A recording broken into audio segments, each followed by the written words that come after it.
자, 오늘 이 말씀 세금에 관한 논쟁이었어요. 우리 주님께서 예루살렘에 입성하시고 우리 그 달력으로 보면 금요일에 십자가에 못 박혀 처형당하시지 않습니까? 아마 이 세금 논쟁은 수요일쯤 있었던 일로 그렇게 학자들은 추정을 합니다.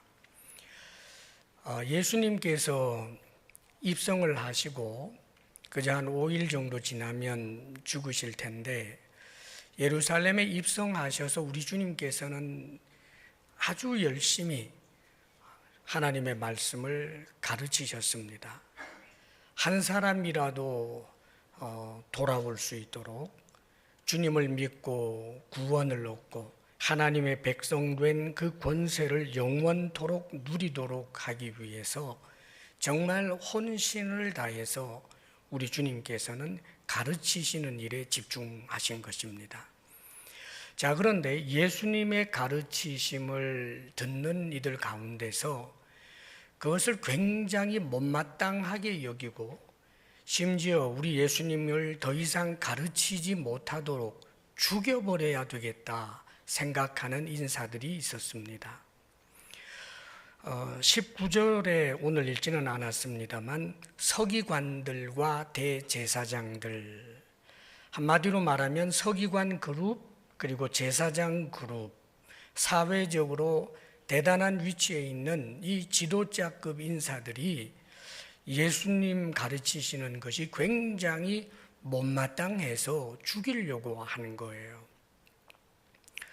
원래 서기관이라고 하는 이 부류의 사람들은 주로 바리새인들이에요.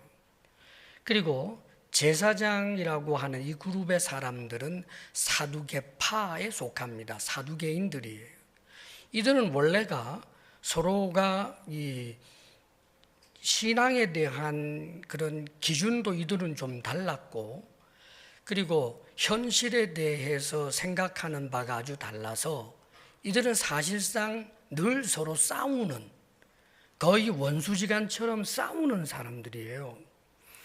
신앙에 있어서도 제사장 그룹이라고 할 수 있는 이 사두개파 사람들은 이 모세의 율법만 인정하지 장로들의 유전이라든지 다른 성경들은 귀하게 여기지 않았어요.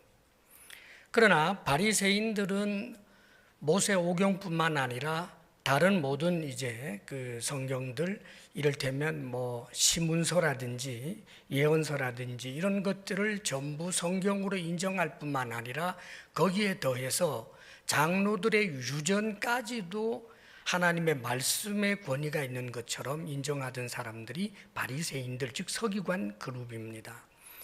현실에 대한 인식도 달라서 제사장 그룹이라고 할 수 있는 사두개파 사람들은 굉장히 현실적인 사람들이었고, 그리고 그 당시에 권력을 현실적으로 누리고 있던 사람들이에요. 그래서 그들은 부활을 안 믿어요.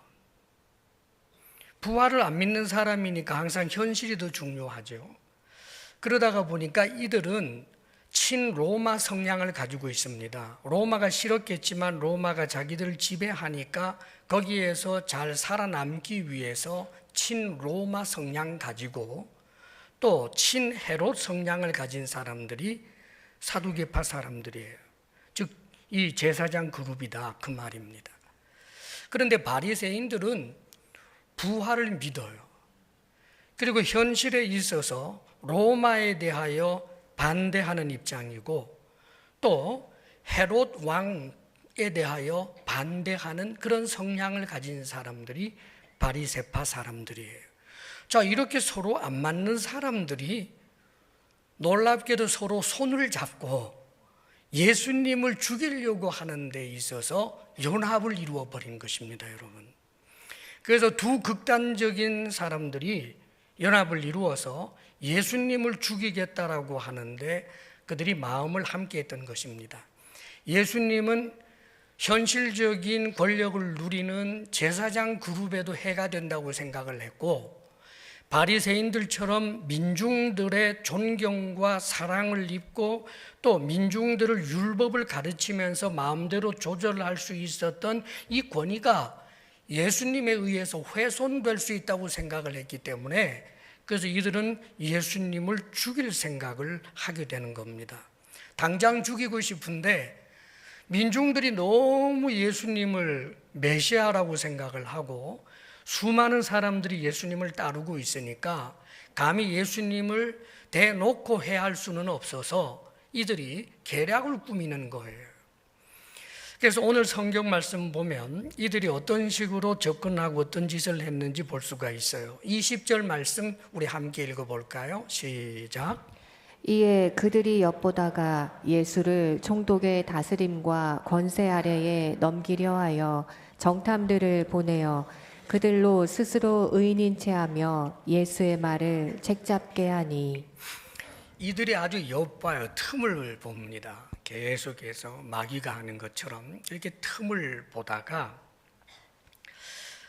어떤 생각을 했느냐 하면 예수님을 죽이려면 그 당시에 이제 이스라엘 사람들은 사람을 죽일 만한 그런 법정 권한이 없었어요. 그것은 로마 당국에서 가지고 있기 때문에, 그래서 이 총독의 다스림 아래에 집어넣어서 로마의 법으로 예수님을 처형하면 좋겠다라는 생각을 해서, 그래서 정탐들을 보내었어요.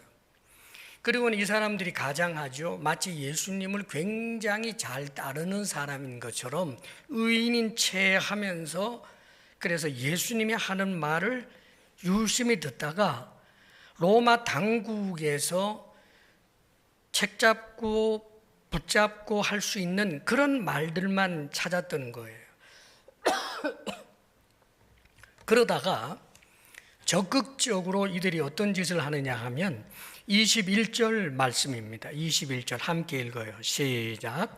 그들이 물어 이르되 선생님이여 우리가 아노니 당신은 바로 말씀하시고 가르치시며 사람을 외모로 취하지 아니하시고 오직 진리로서 하나님의 도를 가르치시나이다. 아주 의인인 채 하면서, 즉 예수님을 잘 따르는 무리 가운데 한 사람인 것처럼 그렇게 가장을 하고 접근을 해서는 예수님한테 한 끗 친근감을 드러내면서 하는 말입니다. 선생님이여 우리가 아노니 당신은 바로 말씀하시고 가르치시며 사람을 외모로 취하지 아니하시고 오직 진리로서 하나님의 도를 가르치시나이다. 칭찬이죠. 지금 예수님은 혼신을 다해서 가르치고 있잖아요. 가르치고 있는 예수님에게 예수님의 가르침에 굉장히 은혜 받은 것처럼 그런 표정을 하고, 정말 당신은 사람을 외모로 취하시지 아니하시고 정말 바로 하나님의 말씀을 진리로서 가르치시는 아주 훌륭한 분입니다. 그러는 거예요. 자, 여러분, 사실 우리는 서로 칭찬해야 하는 게 맞아요. 칭찬을 서로 해주고 격려해주고 이게 필요합니다. 그런데 진심이어야 해요. 칭찬이 진심이 아니면 가증한 거예요. 그렇다고 솔직하게 말한다고 해서 못생긴 사람 보고 못생겼어요 이러는 거 아닙니다. 지금 예수님에게 이들이 칭찬을 하고 있는데 사실 그들이 하고 있는 그 칭찬을 진심으로 했더라면 이들은 복 있는 사람이죠. 정말 예수님의 가르침이 진실하고 하나님의 도를 바르게 가르치고 바르게 말씀하시는, 외모로 사람을 차별하지 아니하시는 그런 정말 귀한 하나님의 사람으로서의 말씀으로 그들이 받아들였다면 아마 예수님의 이 말씀을 통해서 그들은 은혜를 받고 하나님의 사람이 되는 복을 누렸을 거예요. 예수님이 잘 가르치지만 하나도 마음에 안 받아들인 사람들이죠. 참 말 잘한다, 안 받아들이는 거예요. 어떻게 저렇게 이야기할 수 있지? 그것도 안 받아들이는 거예요. 그러면서 예수님을 칭찬한답시고 하니 이게 얼마나 가증스러운 것이냐 말이지요. 그러면서 이들이 마치 예수님의 가르침을 정말 듣고 싶어요 하는 듯이 궁금한 것이랍시고 질문을 하는데 22절 말씀이죠. 22절 함께 읽어봐요. 22절 시작. 우리가 가이사에게 세를 바치는 것이 옳으니까 옳지 않으니까 하니. 정말 당신은 너무 잘 가르치십니다. 사람을 외모로 취하시지 않습니다. 진실하십니다.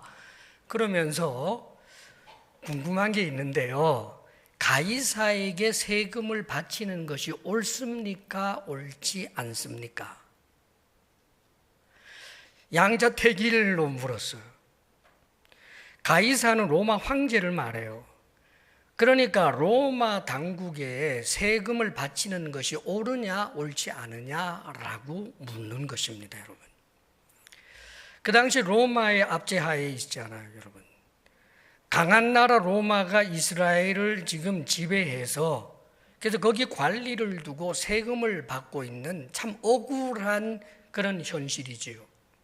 지금 그것을 가지고 가이사에게 세금을 바치는 것이 옳습니까? 옳지 않습니까? 그러는 거예요. 그 당시에 이 로마 당국에 바치는 그런 세금이 인두세라고 그래서 남자 14세에서부터 65세까지 그리고 여자는 12세에서부터 65세까지 1년에 한 번 인두세라고 하는 것 한 데나리온을 냈어요. 그리고 그것 이외에 뭐 토지세, 그리고 재산세, 관세, 그리고 판매세, 이를테면 농사를 지어서 시장에 파는 순간 세금이 붙어요. 자, 이런저런 종류의 많은 세금이 있는데 적어도 30% 혹은 40%까지 이제 세금을 내게 되는 이제 그런 상황입니다. 그러면서 이런 세금을 바치는 것이 옳으냐라고 물어요. 자, 그런데 이 의도가 정말 그들이 궁금해해서 묻는 질문 아니잖아요. 사실 그들 중에는 세금을 바치는 것에 대해서 친로마 성향을 가지고 어쩔 수 없다라고 많이 내려놓고 세금을 내는 사람들, 제사장 그룹이 있고, 너무 억울하다, 로마에 대해서 반대한다, 이건 정말 불의한 일이다, 그러면서도 억지로 이를 박박 갈면서 세금을 내는 사람들이 바리새인들이에요. 안 내지는 않았다 그 말이에요. 그들 이미 열심당이라고 하는 사람들이 있어요. 그들은 가령 로마 사람이 지나가면 남이 안 본다 그러면 슬그머니 다가가서 칼로 콱 찌고 죽여버리고 도망가죠. 그럴 정도로 로마에 대하여 아예 반항적입니다. 그들은 자기들 거처도 없으니까 아예 세금도 안 내는 그런 열심당과 같은 사람들 소수를 제외하면 모든 사람들이 이미 세금을 내고 있으면서 지금 주님에게 묻고 있는 거예요. 자, 주님은 이것이 그들의 관계라고 하는 사실을 잘 알아요. 그래서 23절에 보면 예수께서 그 관계를 아시고 이르시되, 사랑하는 여러분, 하나님은 절대 못 속여요. 사람이 가끔은 자기 자신도 속일 수 있어요. 최면 걸어서. 그러나 하나님만큼은 절대 못 속입니다. 이미 관계를 알고 있어요. 이들이 가진 관계가 뭘까? 이것을 질문하는 의도가 있다는 말이에요. 예수님을 죽일 구실을 찾아서 그러는 거예요. 만일 예수님이 세금을 내는 것이 옳다라고 이야기하면, 자, 일반 지금 민중들은 예수님을 메시아로 생각을 하고 예수님께서 왕으로 등극을 하게 되면 그러면 더 이상 저 로마와 같은 나라의 압제를 당하지 않고 세금도 낼 필요가 없게 되는 것을 기대하고 있는 사람들이 일반 민중들이에요. 지금 억울하게 세금 내고 있었는데 예수님이 왕이 되어서 초강대국이 되게 되면 더 이상 세금 낼 필요가 없지 않겠는가, 그런 생각을 하고 예수님을 따르고 있는데, 만일 예수님이 세금 내는 것이 옳다 이러면 민중들이 예수님을 떠나게 되고 예수님을 보호하고 있던 그 보호막이 옅어지면, 그러면 아마 이 제사장들, 바리새인들 이 그룹에서 예수님을 이런저런 책을 잡아서 얼마든지 해를 가할 수 있기 때문에, 그래서 그런 질문을 한 거예요. 그러면서 이들이 더 원했던 것은 예수님이 이 대답을 하기를 원했겠죠. 세금 내는 것은 옳지 않다. 이스라엘이 왜 로마에다가 세금을 낸단 말이냐? 목숨을 걸고 세금 내지 말아라. 이렇게 호령 섞인 한마디 해주기를 원했던 거죠. 그러면 그들 입장에서는 아싸예요. 왜냐하면 로마 당국 입장에서 보면 자신들의 식민지에서 다 세금을 거두고 있는데, 그래서 세리들을 그렇게 세워놨잖아요. 만일 식민지 백성들이 세금을 거부하게 되는 것은, 이것은 곧 반란으로 간주되기 때문에 그 주동이 되고 영향력이 큰 사람이 세금을 공공연하게 내지 않아야 된다라고 말하는 것은 로마 당국에서 굉장히 위험한 것으로 보기 때문에 반드시 잡아서 처형하는 죄가 되는 거예요. 개인적으로 세금을 못 내고 도망을 다니면 잡혀서 감옥에 넣기도 하고 곤장을 때리기도 하는 것으로 끝내겠지만, 예수님처럼 인지도가 높은 사람이 세금을 내지 않는 것이 옳다라고 이야기를 했을 때, 이것을 로마 당국에 고발하면 반드시 예수님은 죽을 수밖에 없는 거예요. 그래서 예수님께서 그런 대답하기를 원했던 거죠. 그러나 차선이 됐든 최선이 됐든 이 바리새인들과 제사장들이 원하는 그 둘 중에 하나를 대답을 해야 하는데, 그런데 예수님께서 기가 막힌 대답을 하는 거예요. 24절 한번 읽어보겠습니다. 24절 다 같이 시작. 데나리온 하나를 내게 보이라. 누구의 형상과 글이 여기 있느냐? 대답하되 가이사의 것이니이다. 데나리온 하나를 내게 보이라라고 말씀하셨어요, 여러분. 이 데나리온은 로마 화폐 은전입니다. 그런데 이 로마 화폐 이 은전에는 로마 황제의 화상이 부조되어 있어요. 그래서 학자들의 의견에 의하면 고증된 거죠. 이 데나리온 앞면에는 당시의 로마 황제 가이사의 형상이 부조되어 있었고, 거기 글도 있었는데 이렇게 쓰여 있었어요. 존엄한 아우구스투스의 아들인 티베리우스 케자르. 티베리우스 케자르가 그때의 황제예요. 그렇게 글이 적혀 있단 말이죠.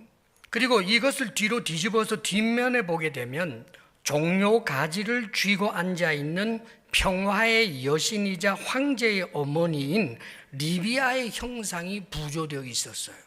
그리고 거기도 글이 있었는데 최고의 제사장, 이런 글이 쓰여 있었단 말이죠. 앞뒤로 형상이 부조되어 있고 글이 쓰여져 있습니다. 자, 우리 예수님께서 데나리온, 이게 보통 인두세를 낼 때는 반드시 이 데나리온으로 내야 돼요. 로마 돈으로. 그러면 이 데나리온에 누구의 형상이 있고 또 글이 있느냐라고 물으니까 당연히 가이사의 형상입니다. 그랬더니 예수님 하시는 말씀입니다. 가이사의 것은 가이사에게, 하나님의 것은 하나님께 드려라. 25절 말씀 우리 같이 또 한번 읽어봐요. 시작. 이르시되 그런즉 가이사의 것은 가이사에게, 하나님의 것은 하나님께 바치라 하시니. 자, 우리 주님께서 이렇게 말씀하시니까 그 반대자들이 그 둘 중에 하나를 선택해서 말하기를 기다렸다가 그들이 생각지도 못했던 대답이 나오니까 시쳇말로 멍해졌어요. 그래서 더 이상 꼬투리를 잡지 못하고 끝나는. 자, 그렇다면 예수님께서 이렇게 대답한 것이 자신을 올무에 걸려고 하는 이들 앞에서 그 문제를 피하기 위해서 임기응변적인 얄팍한 지혜였는가?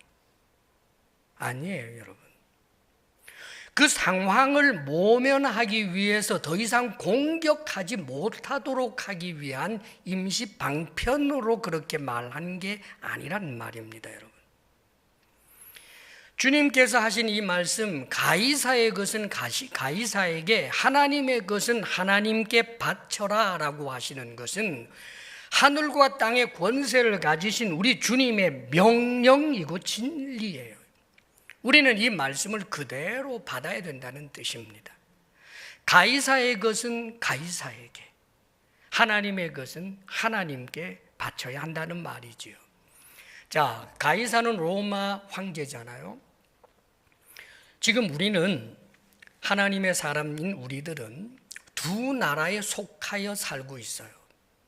하나는 세상 나라, 가이사로 대표되는 그 세상 나라의 왕이 가이사죠. 말하자면 세상 나라에 속하고, 동시에 우리는 하나님 나라, 우리 주님께서 왕이신 하나님 나라에 속하여 살고 있습니다.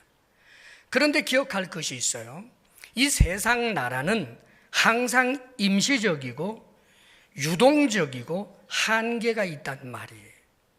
그러나 하나님 나라는, 하늘나라는 영원합니다, 여러분. 지금 하늘나라는 이미 시작되었죠. 현재 우리 속에 하나님 나라가 있어요. 그런데 현재 우리가 누리는 이 하나님 나라는 언젠가 세상 나라가 끝장이 나면서 객관적으로 완성되어 나타날 그 하나님의 나라와는 달리 이미 우리 속에 있지만 믿음 가지고 부분적으로 파편적으로 누리는 거예요. 이를테면 예수 그리스도를 믿는 믿음을 가지고 내 마음속에 하나님 나라가 이루어지고 우리 주님과의 교통을 통하여 하나님 나라의 샬롬이 내 마음속에 이루어지기도 하고, 나와 너 사이에 하나님의 말씀 앞에 순복함으로 나와 너 사이에 하나님의 나라를 경험해요. 이것은 주관적인 믿음으로 경험되는 하나님의 나라예요. 그러나 나중에 세상이 끝장이 나면서 예수님이 재림과 동시에 이루어지게 될 이 객관적인 하나님의 나라는 눈으로 보고 손으로 만질 수 있는 어느 누구도 부인할 수 없는 하나님의 나라인데, 하나님께서 당신의 본체를 드러내시게 되는, 그 영광의 본체를 드러내시게 되는 엄청난 사건이 있는 나라가 앞으로 이루어지게 될 하나님 나라예요. 그런데 그 하나님의 나라는 절대로 유동적이거나 임시적이거나 한계가 있는 것이 아니라 영원한 나라가 하나님 나라인 거예요. 그러나 이 세상 나라는 우리가 지금 대한민국에서 삽니다. 우리 이 땅만 해도, 우리가 딛고 살고 있는 이 우리나라만 해도 얼마 전에는 조선이었고, 혹은 더 거슬러 올라가게 되면 때로는 뭐 신라이기도 했다가 백제이기도 했다, 고구려이기도 했다가 뭐 통일신라도 있었고, 더 올라가면 뭐 고조선도 있고 그렇지 않습니까, 여러분? 중국이라고 하는 엄청난, 자기들이 세계의 중심이라고 하고 있는 그런 한족들의 나라 중국이 있지만, 그 중국도 따지고 보면 얼마나 수많은 왕조가 바뀌었는지 몰라요. 청나라가 들어서기도 하고 원나라가 들어서기도 하고 뭐 또 한족이 다스리는 또 명나라가 있기도 하고 그랬어요. 이 세상 나라는 항상 임시적이고 영원하지 않아요. 한계가 있어요. 그리고 유동적이에요. 우리는 이 차이를 알고 있어야 하는 것입니다. 나는 분명히 현재 대한민국 국민으로서 대한민국에 속하여 있고, 그러나 이 대한민국이 대한민국으로서 오직 영원하다 있을 수 없는 일이에요. 인간 자체가 그렇단 말입니다. 그러나 내가 속하 있는 또 다른 나라, 하나님 나라는 영원합니다. 그래서 영원한 하나님 나라에 내가 속하여 있는 천국 시민을 가지고 있는이라는 것을 항상 잊지 아니하고 이 세상 나라에도 속해야 하는데, 그런데 우리 주님께서는 이 세상 나라를 하나님 나라와 견주어서 하나님 나라를 소중히 여기기 때문에 세상 나라에 대해서는 무시하고 멸시하고 하찮게 여겨도 된다고 말씀하시는 게 아니에요. 세상 나라에 대해서도 해야 할 의무를 반드시 감당해야 하는 것을 명령하고 있는 것입니다, 여러분. 성경에 보면 로마서 13장 1절에서부터 쭉 읽어가면 이런 말씀이 있어요. 잘 들어봐요. 각 사람은 위에 있는 권세들에게 복종하라. 권세는 하나님으로부터 나지 않음이 없나니 모든 권세는 다 하나님께서 정하신 바라. 그리고 더 읽어 내려가면 모든 자에게 줄 것을 주되 조세를 받을 자에게 조세를 바치고 관세를 받을 자에게 관세를 바치고 두려워할 자를 두려워하고 존경할 자를 존경하라. 사실 이 세상 나라에 하나님께서 어떤 리더십들을 세우면서 질서들을 유지하면서 사람들이 일상의 삶을 살 수 있도록 이 모든 것들을 주관하시는 이가 우리 하나님이세요. 그래서 하나님께서는 어떤 나라를 강하게도 하시고 약하게도 하시고 나라의 흥망성쇠가 우리 하나님 손에 있다는 것을 우리는 압니다. 그렇기 때문에 영원한 하나님 나라가 오기까지 우리는 이 땅에 살면서 이 세상 나라에 속한 국민으로서 해야 할 바를 마땅히 감당해야 된다는 말입니다. 세금을 바치는 것은 물론이고 공권력이라든지 여기에 대하여 순복할 줄도 알아야 하는 그런 의무와 책임이 국민된 우리들에게 있는 거예요, 여러분. 베드로전서 2장 13절에도 이렇게 말씀합니다. 인간의 모든 제도를 주를 위하여 순복하되. 자, 예수 믿지 말라라고 하는 명령에 대해서는 순복할 수 없습니다. 우리의 목을 잘라간다고 해도 그건 안 돼요. 그러나 그런 것이 아니고 내가 손해볼 만한 일들이 있다고 해도 그래도 주를 위하여 순종하되 혹은 위에 있는 왕이나 혹은 그가 악행하는 자를 징벌하고 선행하는 자를 보상하기 위하여 보낸 총독에게 하라. 즉 관리지요. 사랑하는 여러분, 사실 이 세상에서 제일 무서운 것은 무정부 상태예요. 우리는 이 세상 제도에 불의가 많다는 거 잘 압니다, 여러분. 완벽한 정체라고 하는 것은 있을 수가 없어요. 인간이 불의하기 때문에 인간이 만들어 놓은 제도가 아무리 완벽해도 그것을 적용하는 인간 자체가 썩었기 때문에, 그래서 법정적 의의를 이야기해도 법정적 불의가 있고 경제의의를 얘기해도 경제 불의가 있고 항상 우리 눈에 그런 것이 보이는 거예요. 그렇다고 해서 불의한 세상이라고 해 내가 세금 안 내겠다, 내가 전혀 순복하지 않겠다, 공권력을 무시하겠다, 있을 수 없는 일이라는 뜻입니다. 자, 그런데 문제는 그 당시 이 이스라엘 사람들의 상황이 자기 나라에만 세금 바치는 것이었다면 아마 불만이 덜했겠죠. 그런데 로마잖아요. 이 로마라고 하는 아주 강한 나라가 약한 나라 이스라엘을 점령해서 그들의 군사력을 봉쇄해버리고 그들의 외교권도 다 봉쇄해버리고 그들로 하여금 세금을 내라고 하니 억울하겠죠, 여러분. 자, 그런데 억울하면서도 사실상은 내고 있어요. 왜요? 내지 아니하면 살 수가 없으니까.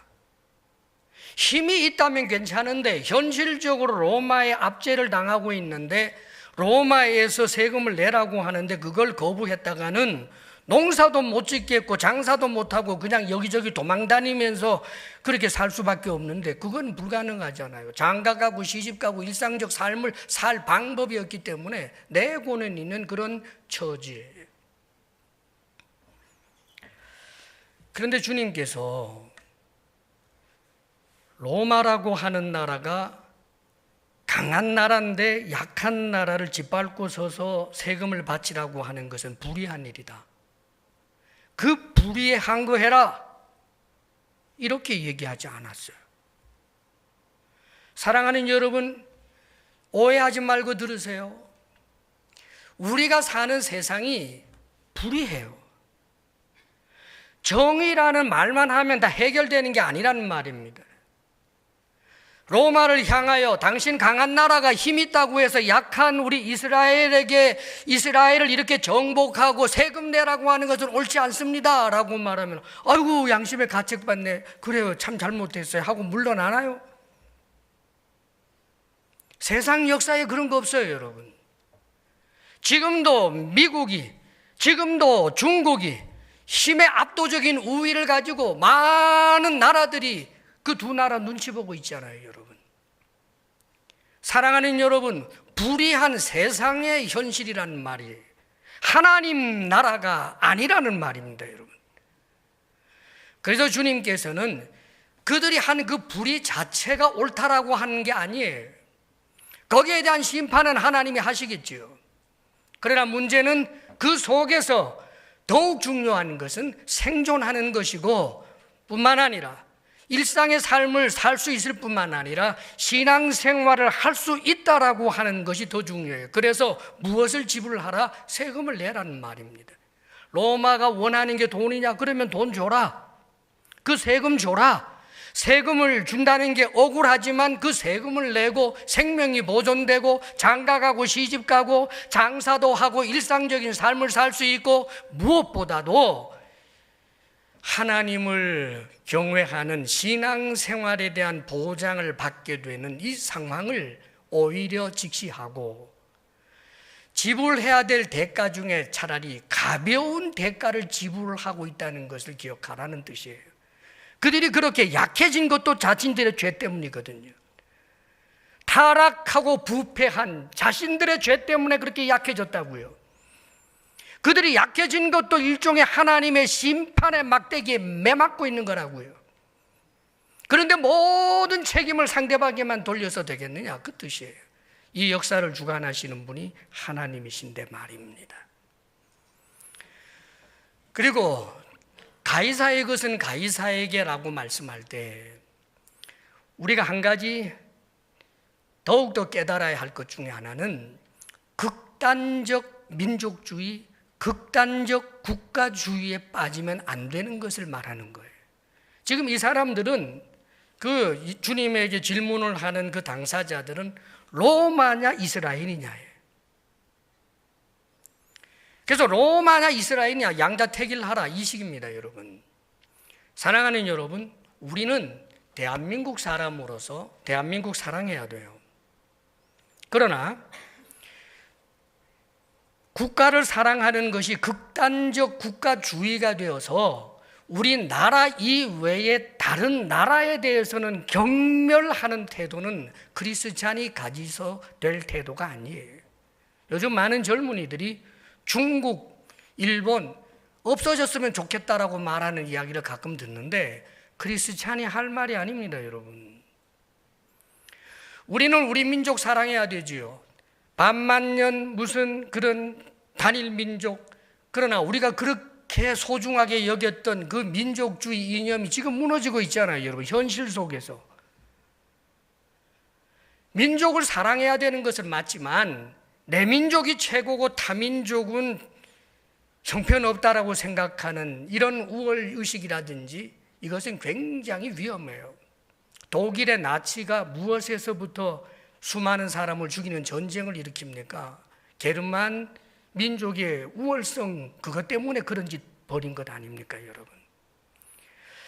성경에 보면 사도 바울은 자신의 동족 유대인들이 구원을 얻을 수 있다면 자신의 구원받은 이름이 주님의 생명책에서 지워져도 좋겠다고까지 고백했어요.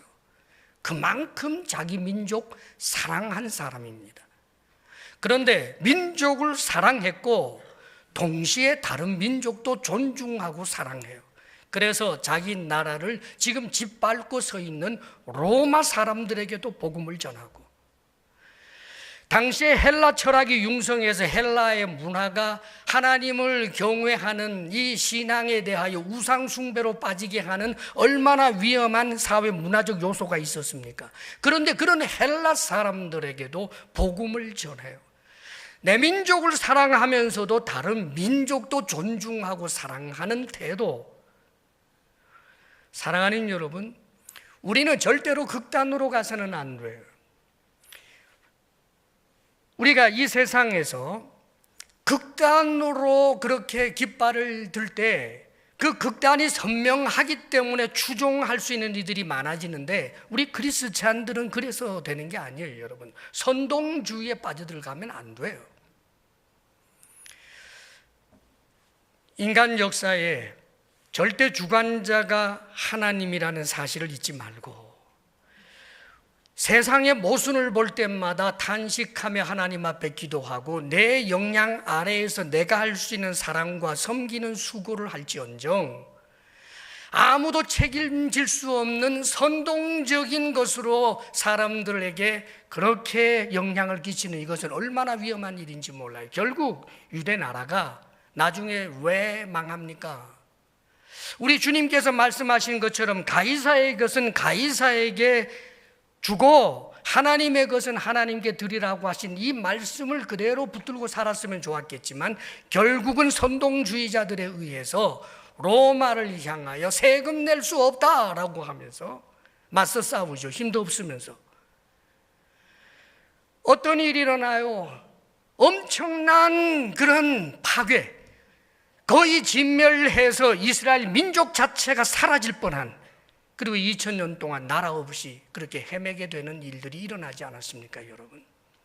사랑하는 여러분, 기억해야 합니다. 우리가 목숨을 걸어야 할 것은 이 세상의 무엇이 아니라고요. 하나님이에요. 하나님. 아멘이십니까? 하나님이에요. 국가를 우리가 사랑해야 하지만 국가를 위하여 목숨을 바친다고 국가가 나를 부활시키지는 못해요. 우리는 민주주의 이념을 존중하지만 그러나 민주주의가 나를 부활하게 하는 건 아니에요. 오직 하나님이에요. 그렇기 때문에 보다 더 크게 넓게 보는 시각을 가지고 하나님을 의지하는 그런 사람으로 살기를 바랍니다. 이 세상에 불의한 것을 볼 때마다 마음 아파하면서도 여기가 세상이라는 것을 잊지 않기를 바랍니다. 세상이 불의하다고 왜 내가 절망하냐고요? 그럴 수 없습니다, 여러분. 그러면 우리 주님께서 가이사의 것은 가이사에게 주고 하나님의 것은 하나님께 바치라라고 말씀하셨는데, 그렇다면 하나님께 바쳐야 하는 것, 그걸 조금 생각해 봐요. 하나님께 바친다. 한 가지 이 말씀 가운데 우리가 조금 우리 주님께서 의미심장하게 들려주신 그 말씀이 있어요. 형상 문제입니다. 데나리온을 달라고 하셔서 주님께서 요 데나리온에 누구의 형상이 있느냐? 가이사입니다. 그 로마 황제의 형상이 있잖아요. 그러면 요 형상이 있잖아. 가이사에게 줘라. 그럼 묻겠습니다. 우리에게는 누구의 형상이 각인되어 있습니까, 여러분? 모든 인간은 누구의 형상이 찍혀 있습니까? 하나님이에요. 우리는 하나님의 형상을 따라 지음받은 존재라고요. 가이사에게 가이사의 형상이 부조되어 있는 돈 줄 수 있다는 거예요. 돈 주고라도 일상적 삶을 누리고 돈을 주고라도 신앙생활을 제대로 하는 것, 대가집을 하는데 그 정도 관대하게 생각해라. 그러면서 우리가 하나님 앞에 바쳐야 할 것은 뭐예요? 나의 전 존재예요, 여러분. 내가 하나님의 형상을 따라 지음받은 존재이기 때문에 돈이라고 하는 일부분을 하나님 앞에 억울하면서 던지는 게 아니라 내 삶 전부를, 내 존재 전부를 하나님께 드려야 하는 거예요. 그러므로 성경은 말씀합니다, 여러분. 고린도전서 6장 19절 20절에 보면 이런 말씀이 있어요. 너희 몸은 너희가 하나님께로부터 받은 바 너희 가운데 계신 성령의 전인 줄을 알지 못하느냐. 너희는 너희 자신의 것이 아니라 너희 자신의 것이 아니라고 그래. 값으로 산 것이 되었으니 그리스도의 보혈로 우리는 하나님 앞에 사심을 입었어요. 그런즉 너희 몸으로 하나님께 영광을 돌리라. 원래 우리 존재가 하나님의 형상을 따라 지음 받았을 뿐만 아니라 예수 그리스도로 말미암아 하나님의 자녀로 값으로 사진 존재라면 그럼 우리 자신이 누구의 것이냐는 말이에요. 하나님의 것이에요. 여기서 몸이라고 하는 것은 이 살덩어리 육체를 말하는 게 아니라 전 존재를 말하는 거예요. 이 전 존재를 하나님 앞에 드리는 것. 그러므로 사랑하는 여러분, 하나님께 드린다라고 하는 것은 한계치가 없어요. 생명만 드리면 끝이냐? 아니에요. 그 이상도 드릴 수 있다면 드려야 되는 거예요. 그게 우리와 하나님과의 관계예요. 그렇기 때문에 사랑하는 여러분, 하나님께서는 우리에게 적어도 명령해 주시면서 이 기준을 정해 주셨다고요. 한계치는 없는데 그러나 적어도 이 하한선은 넘어가지 말아라 라고 우리에게 요구하는 것이 있어요. 너희가 정말 하나님의 사람이라면. 사랑하는 여러분, 적어도 우리가 그 한계선도 넘지 못해서 그래서 은혜의 깊음으로 들어가지 못하고 늘 은혜의 바다 가장자리에서만 찰랑거리는 그런 사람들이 되지 않았으면 좋겠어요.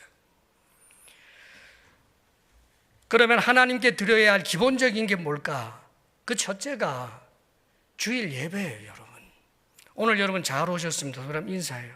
잘 오셨습니다. 잘 오셨습니다. 왜 주일 예배 드려요?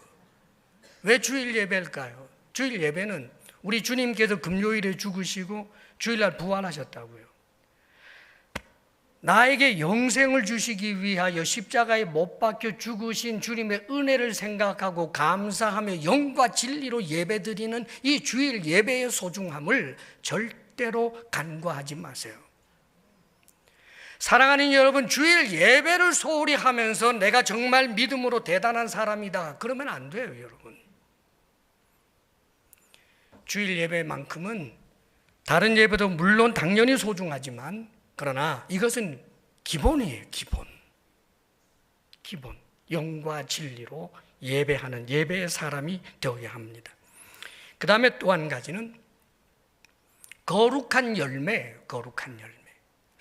하나님께서는 우리에게 거룩한 열매를 원하십니다. 요한복음 15장 16절 17절에 보면 너희가 나를 택한 것이 아니요 내가 너희를 택하여 세웠나니 이는 그 이유를 말합니다. 너희로 가서 열매를 맺게 하고 또 너희 열매가 항상 있게 하여 내 이름으로 아버지께 무엇을 구하든지 다 받게 하려 함이라. 우리 주님께서는 우리가 열매 맺기를 원하고 열매를 맺으면 하나님이 기뻐서 열매 맺은 우리가 하나님 앞에 기도하면 신속하게 응답해 주시는 그런 관계가 되기를 원하시는 거예요. 이 열매 말입니다. 이 열매가 뭘까요? 가장 중요한 것은 의, 인, 신. 자, 무슨 말이냐 하면 의를 지향하는 것, 하나님의 말씀을 따라 의롭게 살고자 하고 그 의를 따라 살고자 하는 그것이 우리에게 항상 있어야 합니다. 인, 사랑이에요. 서로 사랑하고 서로를 섬기고 사랑해야지요. 그뿐만 아니라 믿음, 하나님께서 나를 사랑하신다는 것을 믿고 우리 주님께서 언젠가 다시 오신다는 것을 믿고 이 믿음이 있으면 절망하지 않아요. 전날에 우리 주님께서 바리새인을 꾸짖을 때 바리새인들의 탁월한 종교 행위 그 자체는 또 인정해 줬어요. 그런데 탁월한 종교 행위는 있지만 그들이 버린 것이 의와 인과 신이에요. 그들은 의를 버렸어요. 그들은 의를 버리고는 무엇을 뒤집어 썼느냐 하면 위선과 외식을 뒤집어 썼어요. 만약 그들이 의를 지향하는 사람이었다면 하나님 앞에 기도할 때마다 가슴을 치며 울었겠지요. 그런데 위선과 외식의 사람이었기 때문에 사람이 들으라고 하는 그 기도는 자기 자랑밖에 할 게 없었던 거예요, 여러분. 의와 상관없이 살아갔던 위선자 바리새인의 모습을 책망하잖아요. 사랑이 없었어요. 주님께서 안식일 날 병자를 고쳤다고 해서 예수님에게 잘못했다고 돌 던지려고 하는 사람들이 제정신입니까? 안식일 날 예배 자리에 나왔다가 병자가 한편 손 마른 사람의 손이 쭉 펴진다든지 중풍 병자가 뻘떡 일어나면 하나님께 영광 돌리는 게 정상인데, 그러나 그들에게는 사랑이 없어서 그 병자들의 고통에 대해서는 생각을 하지 못하고 자신들의 유전만 지키려고 했던 사랑이 없는 이들 뿐만 아니라 그들은 믿음이 없어요. 진정으로 하나님이 살아계시는 것을 믿는다면, 지금 하나님이 내 앞에 계신다는 것을 믿는다면 그렇게 대놓고 예수님을 죽이려고 하지는 못했을 것입니다. 얼마나 불의한 짓을 그렇게 서슴지 않고 할 수 있었던가. 사실은 그들에게는 이미 믿음이 실종되었기 때문에 그런 거예요. 그러므로 사랑하는 여러분, 우리가 하나님 앞에 드려야 할 것, 의의 지향성이에요. 우리는 완벽하게 의롭다 할 자 없어요. 그러나 의롭지 아니한 내 모습을 보면 가슴을 쥐어 뜯어야죠. 죄의 낙을 즐기며 살 수는 없어요.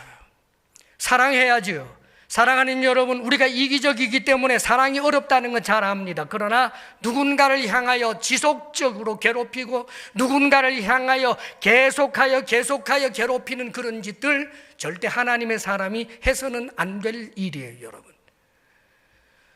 하나님을 향한 믿음은 우리로 하여금 이 세상을 살아낼 만한 여유와 힘을 주는 거예요. 이게 세상이 다가 아닌데, 내 지금 비참한 처지가 다가 아닌데, 내가 지금 건강하지 않다고 해서 다가 아닌데, 믿음이 있는 자에게 어찌 절망이 있겠습니까, 여러분? 그러므로 사랑하는 여러분, 의와 인과 이 신의 그런 열매를 하나님 앞에 올려드릴 수 있는 하나님의 사람들 되시기를 바랍니다.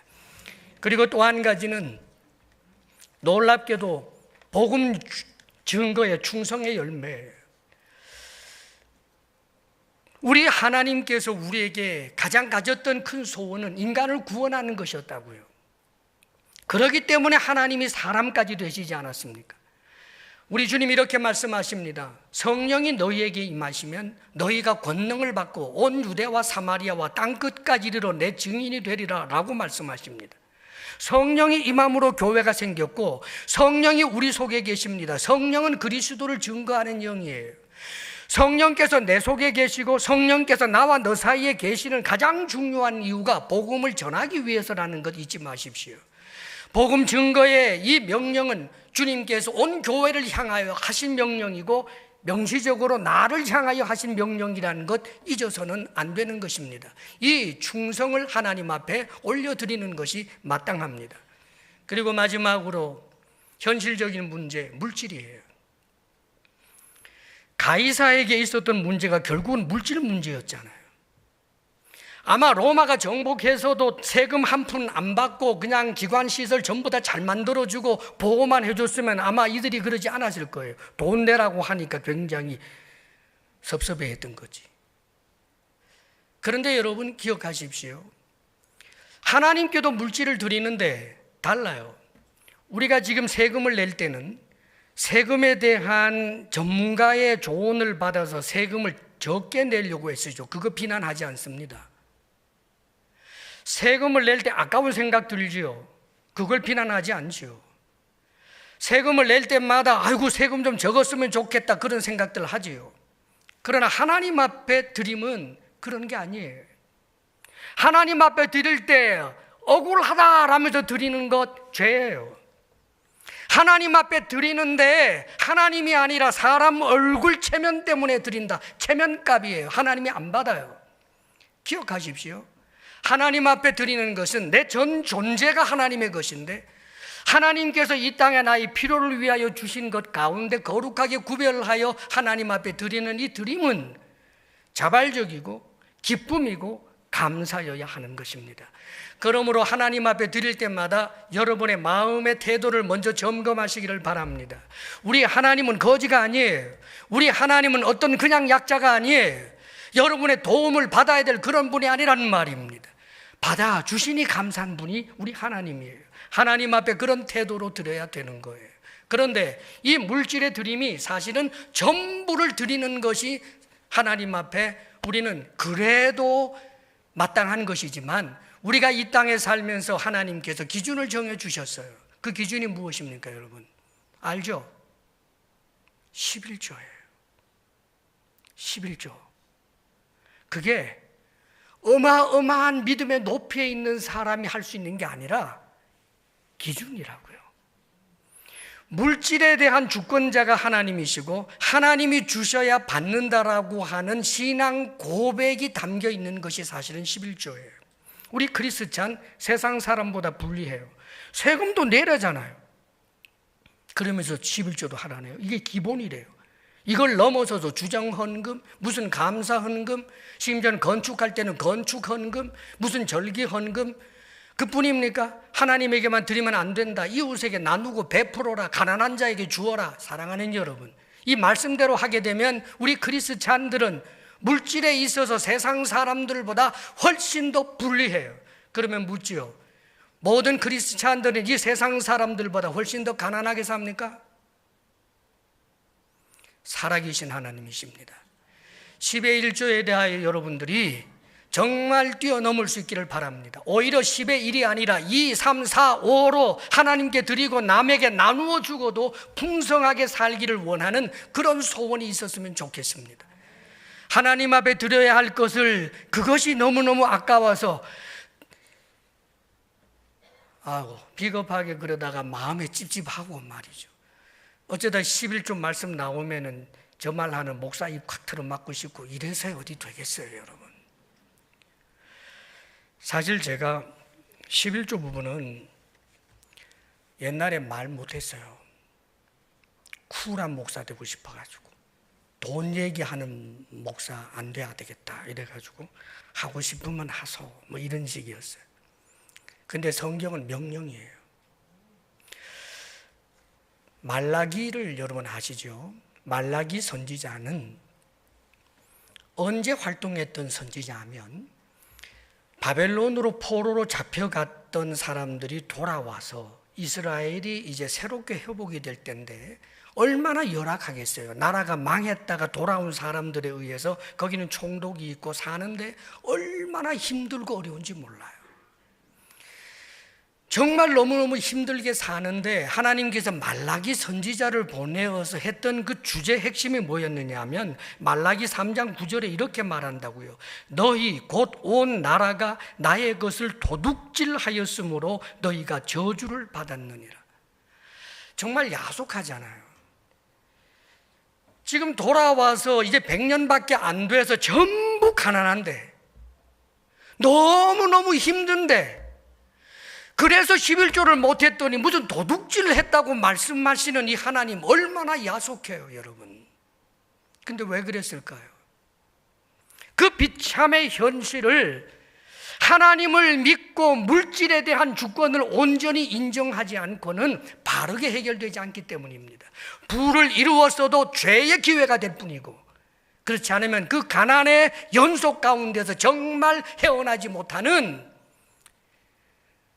그런 삶을 살 수밖에 없기 때문에, 그래서 주님께서는 말라기 선지자를 보내서 그렇게 말한 거예요. 10의 1조에 대하여 강조하여 말씀하시고 난 다음에 이런 약속의 말씀을 하십니다. 만군의 여호와가 이르노라. 내가 너희를 위하여 메뚜기를 금하여 너희 토지 소산을 먹어 없어지 못하게 하며 너희 밭에 포도나무 열매가 기한 전에 떨어지지 않게 하리니, 너희 땅이 아름다워짐으로 모든 이방인들이 너희를 복되다 하리라. 만군의 여호와의 말이니라. 만군의 여호와의 말이니라. 시작. 만군의 여호와의 말이니라. 마지막. 그만큼 유대인이나 우리나 하나님 앞에 드림이 어려웠기 때문에 하는 말이에요. 그런데 지금 무엇을 말씀하시는 것입니까? 돌아와서 살고 있는데 이방인들이 볼 때 얼마나 하찮게 보이겠어요. 가난하게 살고 힘들게 살고 고통스럽게 살고 하루 벌어먹고 살기도 힘들어하는 그들이, 그런데 지금 하나님께서는 너희들이 그 어려운 가운데서도 하나님 앞에 물질의 주권을 온전히 인정하게 될 때 너희들의 땅이 아름다워지고 주변의 이방인들이 너희를 향하여 복되다라고 말하는 부러운 대상이 되게 하겠다라고 말하는 거예요. 사랑하는 여러분, 들을 귀 있는 이들은 들으시기를 바랍니다. 우리가 하나님 앞에 정말 부도덕하고 바르지 못하는 비신앙적 방법으로 물질을 관리했더니 정말 그렇게 편하고 이 땅의 피로가 풍성해지던가요? 도둑질하고 하나님 앞에 잘못했는데도 불구하고 부를 이루게 되면 그 부가 심판의 증거가 될 뿐이고, 그러나 하나님의 말씀을 따라 행할 때 간증거리 풍성하여 나의 모든 필요를 공급하여 주신 하나님, 부정직한 방법으로가 아니라 하나님의 말씀에 신실하게 하나님께 드리고 이웃에게 나누었더니 내 삶은 많은 것으로 물질의 청지기가 된 사람입니다. 이 고백이 얼마나 감사하고 아름답겠습니까? 승리하시기를 바랍니다. 여러분, 하나님의 것은 하나님께로, 하나님께 예배를 드리고 우리가 아름다운 거룩한 열매를 드리고 뿐만 아니라 하나님 앞에 온전한 물질로 영광을 올려드리는 그런 삶 사시기를 주의 이름으로 축원합니다.